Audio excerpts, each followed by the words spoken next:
production. So Yeah, I won't be doing much though. whatever you're Let's see. comfortable doing.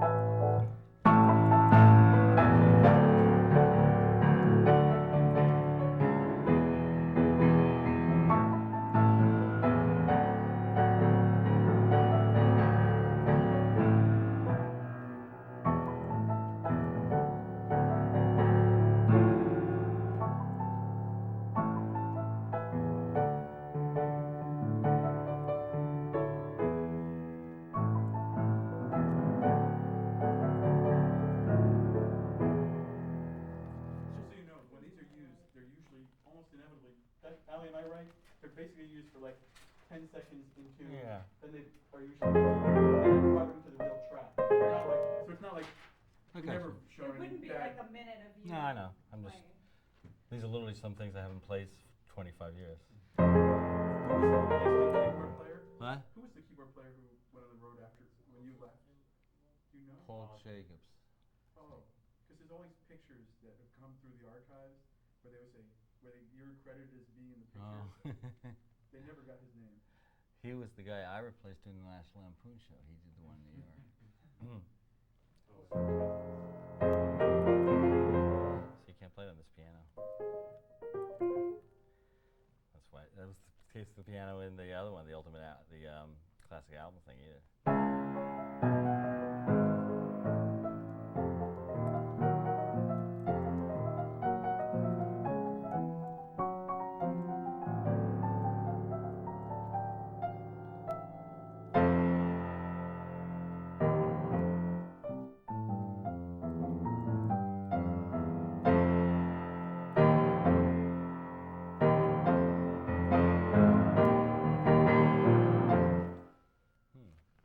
So what do you want to do with the piano?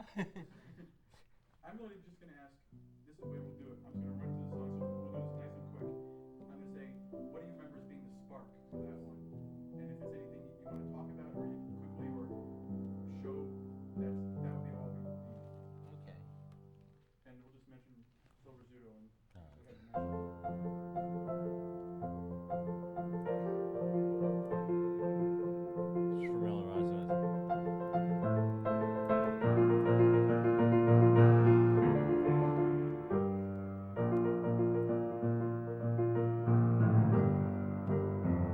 I won't go that far.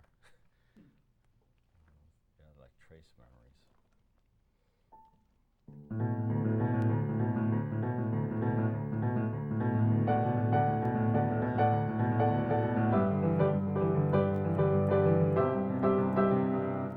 Oh well, I'll just fake it.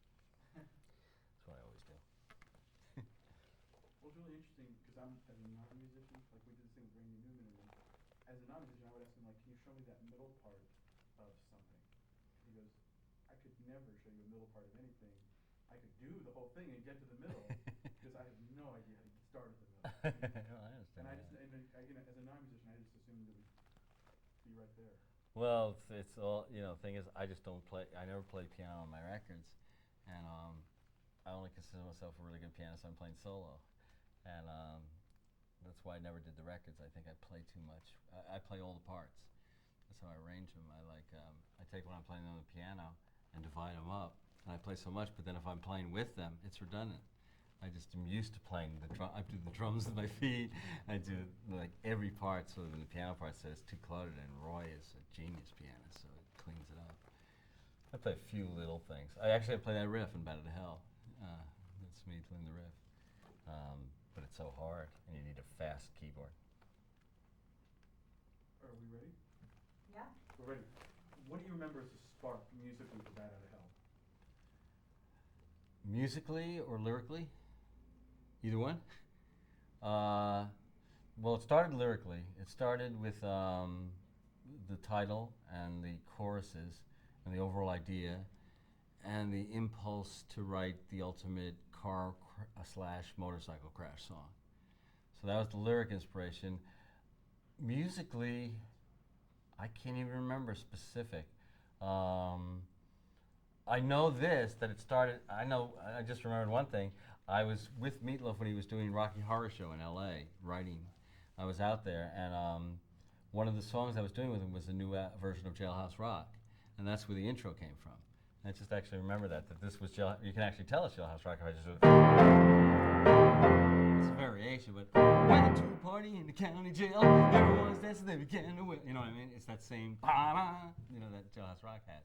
And that started as the new Jailhouse Rock we were going to do, which is a wild Jailhouse Rock. We gave up a Jailhouse Rock, but I kept that because I like that. And that turned. And then I added the fast riff, which I can't play on this piano because the piano's too retarded and slow. But I couldn't even fake it on this. It's not fast enough. I can't do it. It's really got to have fast fingers. But it developed from there. But that was the opening. I do remember it started as Jailhouse Rock. And otherwise, I don't remember any particular musical sparks for that. Most of it was lyrical. Except it was all based around a sort of F with pedal F bass, sort of.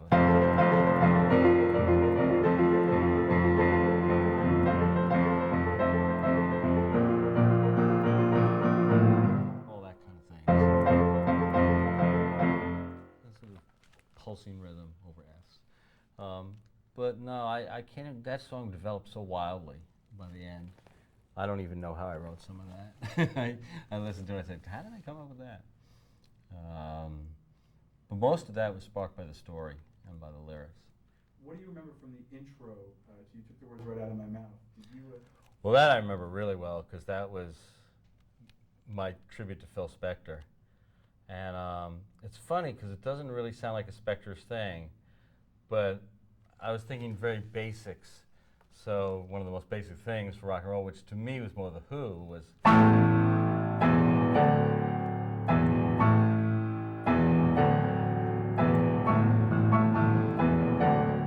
power chords.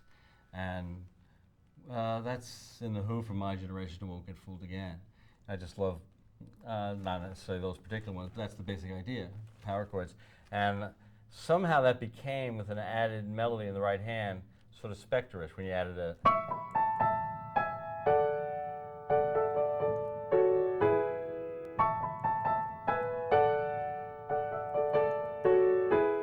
That has a little bell-like feel. And Spector was great with chimes and bells.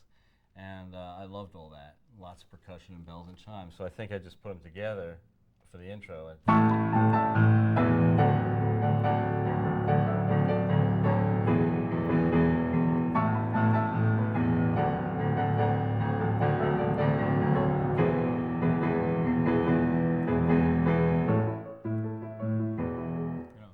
All from that.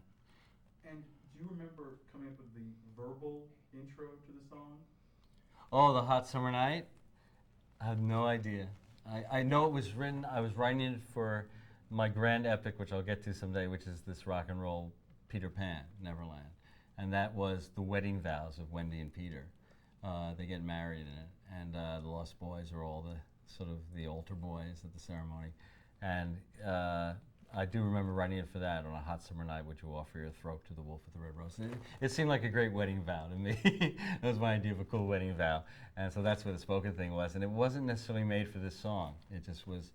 Originally, Batted to Hell had another big speech in it, but David Sonnenberg and Meatloaf both refused to put 2 speeches on the record, which I really, that's the only thing I regret, come to think of it. The other speech is a very cool speech, and I wish it had been there. Short one, but it was cool, before all wrapped up with no place to go. Were there definite characters you had in mind, like, for this? I mean, did you do a backstory and all, or it was vaguer than that and more just for the whole album? The album. Yeah, there was the backstory, if anything, was that it was all, to me, Adventures in Neverland. It all came from that source. I basically have written, 90% of all my songs is that, because I love those characters of Peter and Wendy and Captain Hook. But my version is very science fiction and erotic, and Peter's really an 18-year-old kid, boy. And Wendy starts off as a 16-year-old girl, but ends up as about 35, 40-year-old woman. So they all accept. And Paradise by the Dashboard Light was even that. It was like them looking back, a sort of comic version. But every single one of them that I can think of, yeah, that was the one thing I had in mind. Do you think this album, one of the things that it connects with, that reason people connect with it, is that it had a different kind of more realistic view of sexuality with the humor and everything in it than most like disco music was very mechanical in its view of sexuality. I guess you could say that. It's always hard to say how people perceive sexuality, you know, in art or music. Um, what I like about it is that it combines very raw and specific erotic sexual imagery with the humor. Uh, you know, I'll tell you the line I'm probably proudest of in the whole record. I'm proud of so many lyrics in the record, but I'm probably proudest just because it's the most daring one. Is because it's my favorite song, for crying out loud, the final song, which I actually did just start with a, if I can remember it.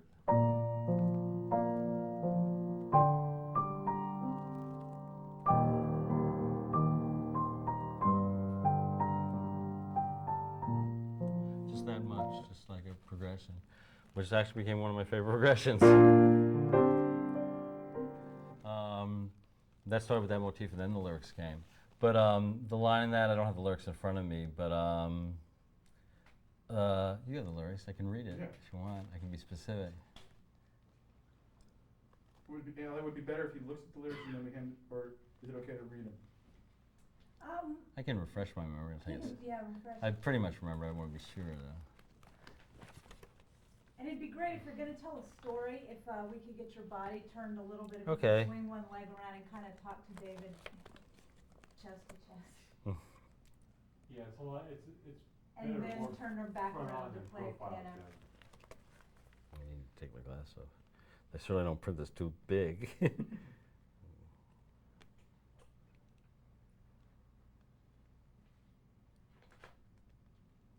Yeah, I remember it. Okay, that's what I need. So, where were we? Take the- For continuity's sake, I guess. Yeah. Oh yeah, I think in a way, maybe perverse of me, but I'm very proud. For crying out loud, I love all the lyrics, and I love that it's so ecstatic. And a lot of letters I've gotten over the years, thousands of them. It's so amazing to me how often this is quoted as the favorite song, even though it was the one that, in a way, got the least exposure. But I love it, and I think his performance is astonishing. And I love the lyric where it goes, and now the chilly California wind is blowing down our bodies again, and we're sinking deeper and deeper in the chilly California sand. And I know you belong inside my aching heart. Can't you see my faded Levi's bursting apart? I love that because it's so blatantly a boner line, but having the gall to give it to Meatloaf. I had so many people say, "Is that because the pants are too tight? Is that because of the weight, or is that a metaphor?" I said, "Actually, it's just a boner line. It's just I just want to put it in there." And even to this day, almost every song I write has what I call the boner line in it. It's just some line that's so specifically erotically sexual that it doesn't even try to be poetic, you know. And yet I find that very poetic, you know. You belong inside my aching heart. Can't you see my faded Levi's bursting apart? I don't know. That makes little sense to me. But that's an example. That's so specific sexual reference in a song that's so ecstatic that I just like that kind of incongruity. Just like Paradise by the Dashboard Light is fun and a joke, but it isn't. It's the opposite. It's actually a very serious song. I mean, if you look at it as an overall piece, it's about how two people totally ruin their life because of, I guess you could say this in VH1, a boner, because of a sexual impulse. One night, to fulfill a sexual desire, their whole lives are ruined. And the whole song is actually, to me, a very despairing song, but told with incredible, you know, joie de vivre and just fun. And sometimes I always wonder whether people read the final section or hear it, you know. You can't get much more bleaker than, you know, I swore, I promised I'd love you till the end of time. You know, I'll keep that promise, I'll keep that vow, I'll love you till the end of time. So now I'm praying for the end of time to hurry up and arrive. I just think that's about as true and as bleak a thing as you could say about, you know, the sexes and how they get together. So it's interesting that the last two songs on the record, one of them is a comic song that has a very dark underpinning, and the other is a very romantic, soaring, somewhat dark song that actually is very ecstatic. Even though it's about crying, ultimately it's about loving someone because they're not afraid to cry. Musically, where did Paradise start? Do you remember? Paradise definitely started with the just a boogie woogie bottom. That's all it was. I just remember that before anything. Et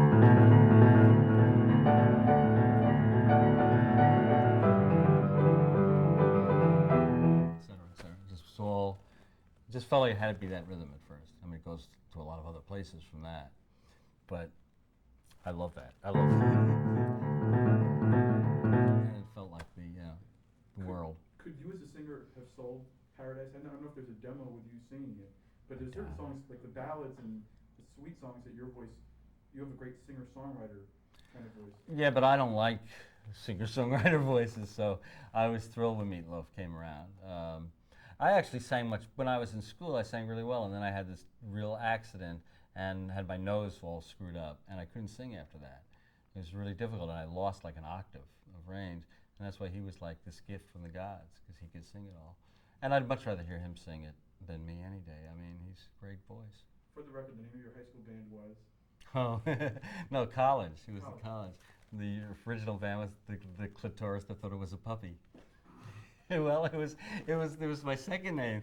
I forget, the first name was really dirty, and everyone objected to it. Said, "Well, this one will sound like a Disney movie," and it still does sound like a Disney movie, doesn't it? You know, the Clitoris that thought it was a puppy. You know, it's like some little cartoon. That should be a Randy Newman song. The Clitoris that thought it was a puppy. What do we say? Bow wow. Something like that. But yeah, the Clitoris that thought it was a puppy. And in England, I found I had to say clitoris. They pronounce it differently. Heaven Can Wait was the earliest song from the record. Musically, where did that one start? Do you remember? As I remember, that started with a very simple piano arpeggiated.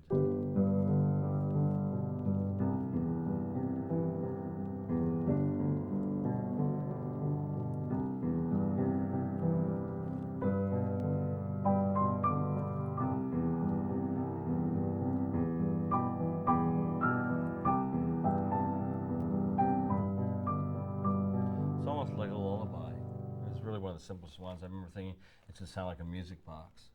So it had this very simple.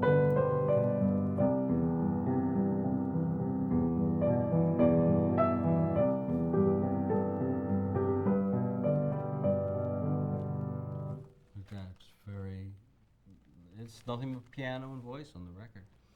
There's no other instruments. It was, I mean, there's an orchestra way behind, but I just wanted it to be like that. Again, that was for Neverland. That was my Peter Pan musical, and that was a song that Wendy sang after she married Peter.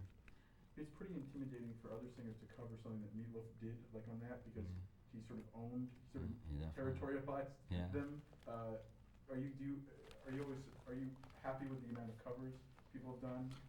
I'd love more covers, but you know, I think they are intimidating. You know, in a way, it's a cool compliment when something isn't covered much. I mean, I've had tons more covers of Total Eclipse of the Heart and some of the other songs I've done, which are pretty difficult too. But the Meatloaf ones are really scary because there aren't many male singers who can do that. They're vocally really demanding and dramatically challenging, and for some reason there are more divas than there are whatever a male diva is. You know, there's just more people likely to want to soar and explode like that female right now than there are male. Talking about great divas, Phil Rizzuto. What did Phil Rizzuto bring to Paradise? Phil's wonderful. Meatloaf and I were both fanatic Yankee fans. And when I was writing the song, I sort of had a sense of the structure, and I knew it was going to start as a flashback, which it does. I remember every little thing as if it happened only yesterday. And I knew it would have to then go to the actual flashback. And I just wanted to write a sex scene. And I remember sitting there in this apartment trying to think, how am I going to do a sex scene without being filthy? And the first thought that occurred to me was the baseball code of going to first base, second base, third base, and home. And I don't know if I suggested it to Meat or we got the idea together, but I just remember saying it's got to be Phil Rizzuto, because he was the guy we saw every night on the Yankees, and he's still my favorite play-by-play guy. Partly because he's a brilliant play-by-play man, and he was a great shortstop, but he was also fairly hallucinatory. You wondered what medication Phil was on. He would just riff off on the most wild subjects and say anything, and he just had that sort of that Yogi Berra, a little bit of the Yogi Berra in him. And when we decided to do it, I had to write it out. I wrote it out using all these Phil expressions, you know, using every holy cow that would fit, you know. He's gonna slide in, holy cow, he's gonna make, you know, and it was very funny because we went to the session, and Todd Rundgren thought it was an idiotic idea. That was one of Todd thought I had a lot of idiotic ideas, and that was right at the top of the list. I remember Todd going, Phil who, why are we doing this with Phil who? And I said, well, it's a really good idea. The Yankees play-by-play man, the shortstop. Yes, it might question again is, why are we doing this? And we had the session. We had to negotiate with Phil's agent for about a month. And Phil's agent was a guy named Art Shamsky, who was the outfielder for the New York Mets. Phil needed a better agent because Phil got $1,000 to do that whole thing, and he could have made a lot of money if he had asked for some sort of participation, but he didn't. And when he came to do the session, he arrived at the studio in New York, and he's a great guy. And Todd arrived very reluctantly because he didn't think it was necessary. But Todd forgot to bring the tapes, so we had no tapes at all, and Phil hadn't heard the song, which actually we thought was a blessing because we never told Phil it was like sexual stuff. We just said, you're going to do a play-by-play. It'll be fun. And when Todd didn't have the tapes, he said, well, how am I going to hear what's going on? And I said, well, we'll just wild track it. We'll just put you on a tape and we'll make it fit. He said, well, okay. And I remember him saying, this isn't anything dirty, is it? No, it's about going from first base to home plate. And actually, one of the great things is, to this day, Phil is like, has a great attitude about it. We went to Yankee Stadium in '78 or '79 to present the Yankees with a platinum record. And George Steinbrenner, and we presented some specific ones to Phil Rizzuto. And I remember we were in the dugout. It was a great day for me and me to be in the dugout at Yankee Stadium, which still thrills me more than any concert experience. It was just magnificent. And Phil Rizzuto comes running into the dugout from off field, yelling at us. He goes, Steinman, Meatloaf, you huckleberries! Why didn't you tell me this was dirty? The nuns are never going to forgive me. I take more, they won't leave me alone at the church about this. He's really religious. And he says, everyone is telling me, didn't you know the kids are having sex in the car? Oh, holy cow, I'll never get over it. My kids love it, though. My kids is their favorite. They like it more than my baseball sportscast. And you always remember going, you huckleberries, you didn't warn me about this. And him ranting about the nuns. And it was I wasn't that surprised, though, because before we met Phil, some station somewhere in the country, St. Louis or something, was clever. They had gone out to spring training for the Yankees in Florida, and they had taped Phil's reactions. So I heard it first on tape. They said, we want to play something. And then, so Mr. Rizzuto, what did you think of that Meatloaf, Paradise by the Dashboard? Holy cow, that's a dirty thing. I didn't have any idea. You should hear the nuns. They just are so upset. You know, any song you can upset nuns with, you're halfway there with rock and roll things. Though I do have this image of all these nuns dancing wildly to it, you know. But he was great. And the funny thing was, he couldn't do himself. It was one of these cases where someone can't be themselves. He had to go out there and do it without any music, just say it, which should make it easier. He doesn't have to, you know, time it to the music. And he had the dialogue written out that I had written out. And he's going, and he was like, it's like a method actor. He couldn't get in character. And so Phil's out in the studio going, okay, I'm ready, let's go. And Todd would go, okay, take one. Holy cow, we got a real pressure cooker going here.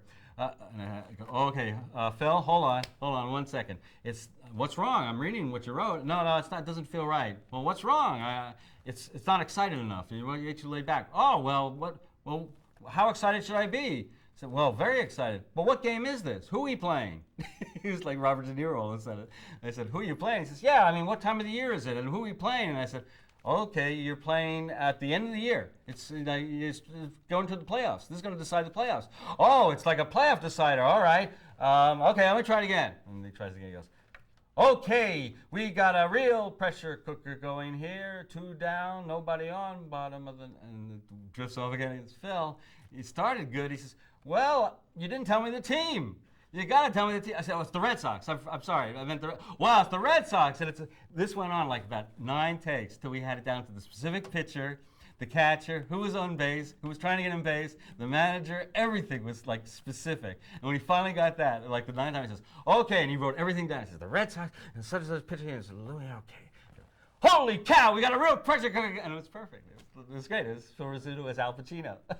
You know, all he needed, you expected him any time to go, holy cow, Attica, Attica, Attica. Phil became a method actor. It was very cool to see.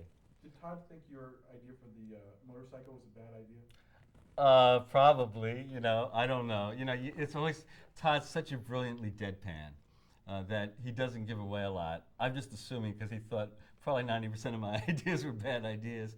I suspect he did. I know that I was a real crybaby about it. I mean, we had that whole song down, and it was brilliant. It was, I remember one take, and it was one amazing take, and it had this big hole in it that, you know, I wanted a motorcycle. I wanted to hear motorcycles. And I think Todd felt it was all over. And I was like, you know, the really annoying, whining kid going, Todd, Where's the motorcycle? You said we can have a motorcycle. I want a motorcycle. Like the kid you want to run a slap around. And he says, oh, you want a motorcycle. You don't have enough. 1,000 background vocals, 1,000,000 guitar solos, a 10-minute song. You want a motorcycle? Yeah, I want a motorcycle. He says, all right. I said, do you have motorcycle sound effects? He said, no, I don't deal with sound effects. I'll do it with my guitar. And I said, how can you do that? You can do it with your guitar. I felt like a 4-year-old. I always did that with Todd. I always felt like a 4-year-old with his daddy because he's so much smarter in music. And so he said, I'll show you how I'll do it with my guitar. And if you hear the multi-tracks, you'll hear it's just one take. And I remember he had the most amazing guitar rack. It wasn't even big. It was like, no higher than this piano. And he went over to, he said, let's see, motorcycle, here we go. He said, oh, I remember this great Todd sarcasm. He goes, oh, I forgot to ask you, is it a Yamaha, a Kawasaki, or a Harley Davidson? And I said, oh, Harley Davidson. I thought so. Why did I even ask? And then he actually, you wonder whether he thinks a total test. He goes and adjusts very specifically, like 3 buttons on his rack. And you don't know what he's doing. And then he did the motorcycle with his guitar. And it's still one of the most amazing, especially if you know it's one take. He just went there. It's like,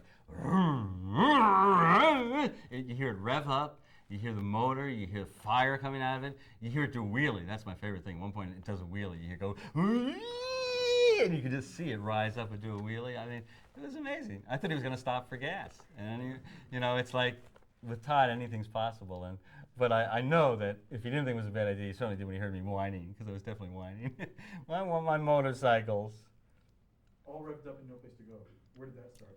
Oh, actually, that evolved a lot. That's interesting. That's the one song on the record that I had. Every song on the record I co-arranged with Todd. I really should say that's mostly his arrangement. Because what happened with that is, that originally was again, that was like a 10-minute song. And it started very slow, like a...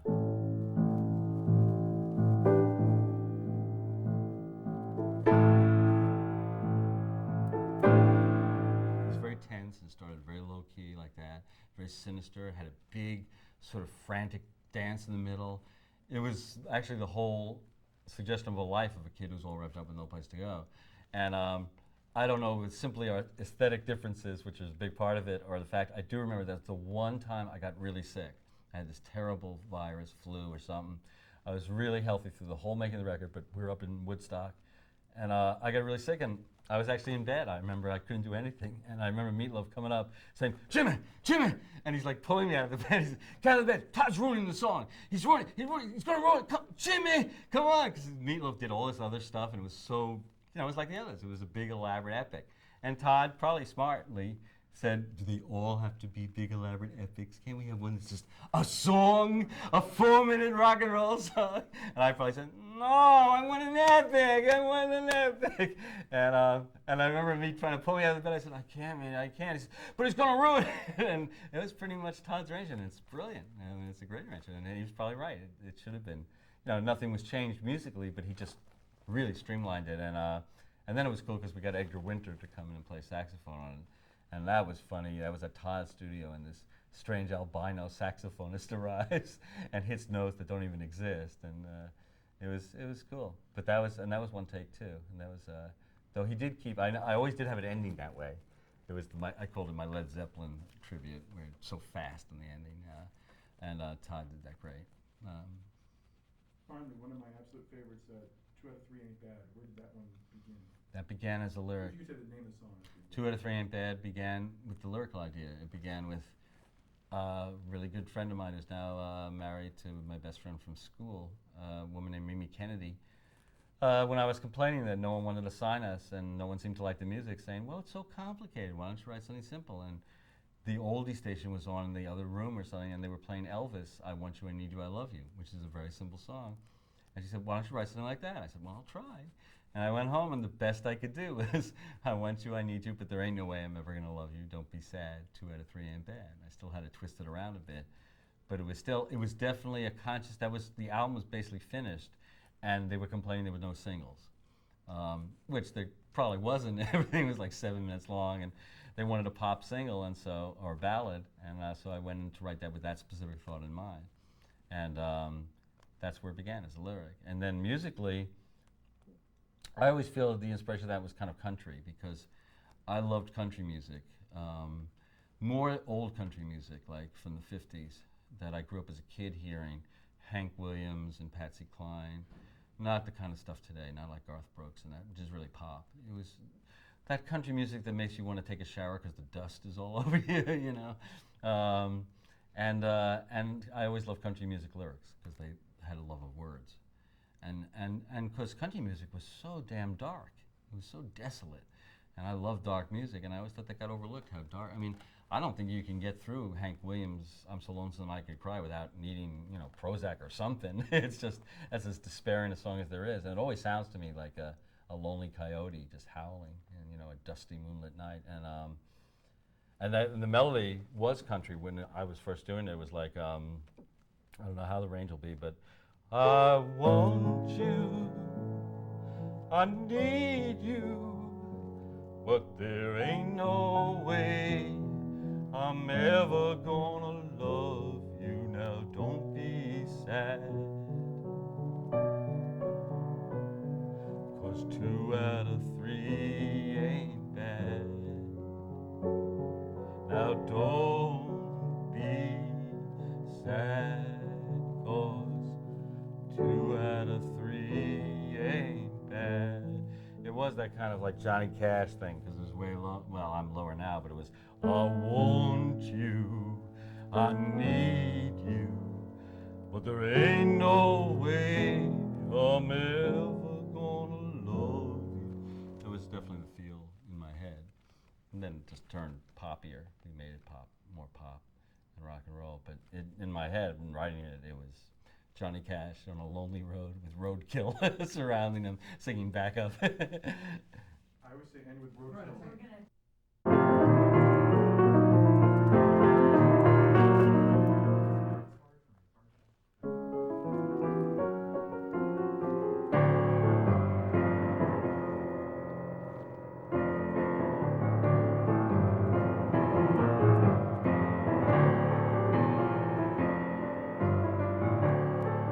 What are you getting ready to do? A shot of just keys or something? Yeah, I think just. Now we're doing one hand, there's another, yeah.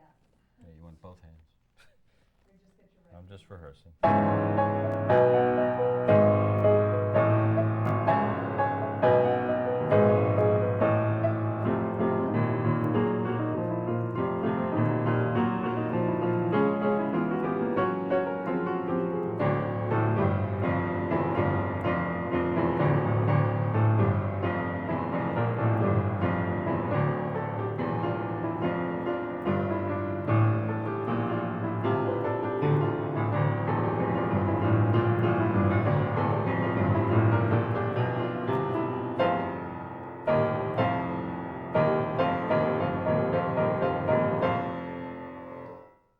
Okay, I'm rehearsed. Oh, did you take that? All warmed up? And we taped that, but that was a good rehearsal. We'll tape it again. Okay. I don't know what I'm doing.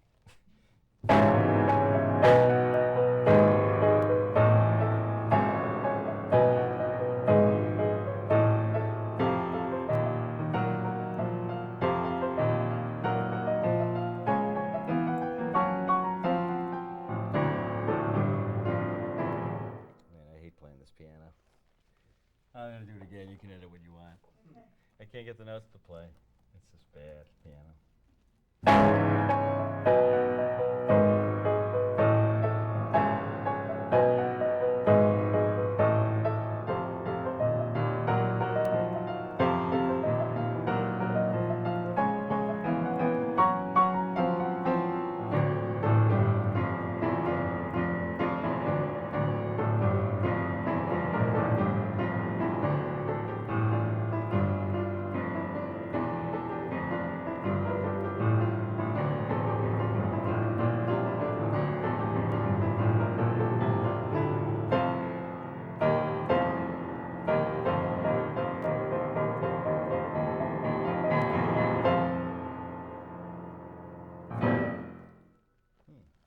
Great. Sort of got it. And,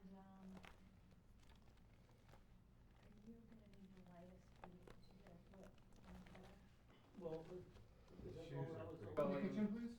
In the kitchen. Yes, please. You So can do would it directly to him, like, hey, John, just wanna say thanks, or you could just be like, talking about John. Okay. Either way.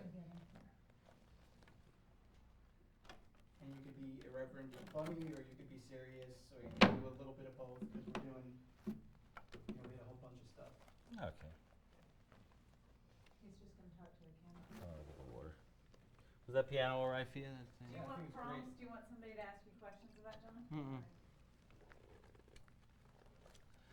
No. Rolling. I just wanted to say that one of my fondest memories of when I first started out in the music business doing Batted of Hell with Meatloaf was that we had very few believers and a lot of naysayers. And one of the believers I really remember vividly was John Sykes, who was at that time, if I remember correctly, the head of college promotion in Buffalo, New York for CBS Records. And believed in the record unbelievably. And early on in '77, we were up in Buffalo to do a concert. And there was an enormous blizzard, even by Buffalo standards, which means it was pretty superhuman to even exist through it.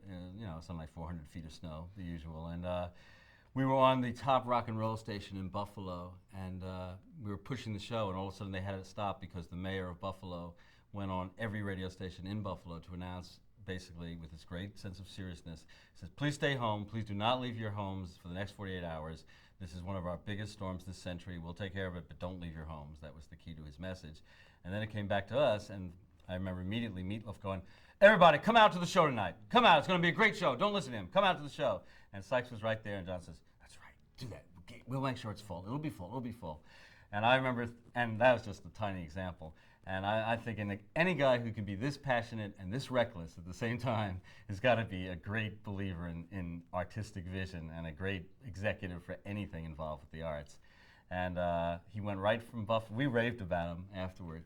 I'm going to act like me and Meatloaf take all the credit for what happened to John, but we went back to CBS and raved about John Sykes in Buffalo. Next thing I know, they were moving him to Chicago. And next thing I know, he's running VH1, and now he's apparently going to be the next president. But that's obviously a step down. But I just wanted to thank John for being an early believer and for his wonderfully passionate recklessness, which is part of believing. So I'm not surprised at anything that happens to him. And thanks, John. Never got to say that. Perfect. Great. That couldn't have been better. What? Whenever you're ready. Oh, okay. What am I doing? Just gonna play a little. I'm gonna shoot your shoes while you're playing. Oh, I'm playing. Yeah, I'm gonna get you on the pedal. Oh, okay. That's perfect.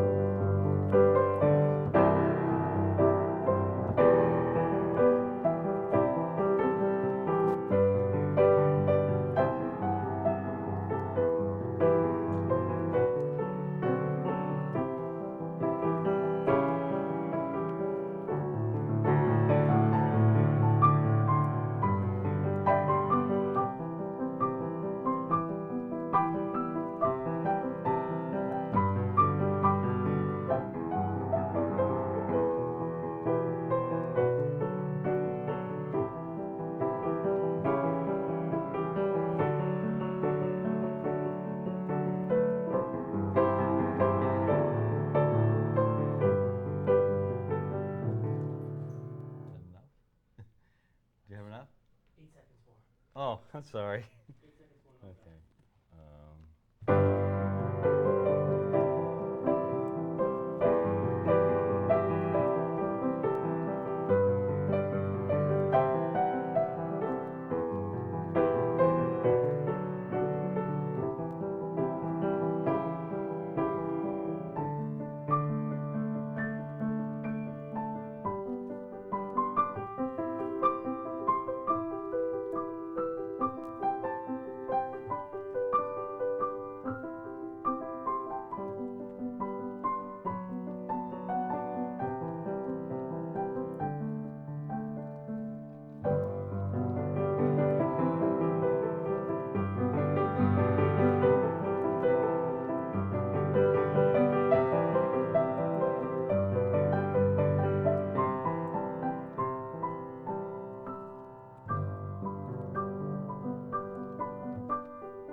Beautiful. Thank you. Okay. Thank you so much. Oh, sure. Great. It was amazing. We're sorry we took up so much of your time. Oh, no, that's all right.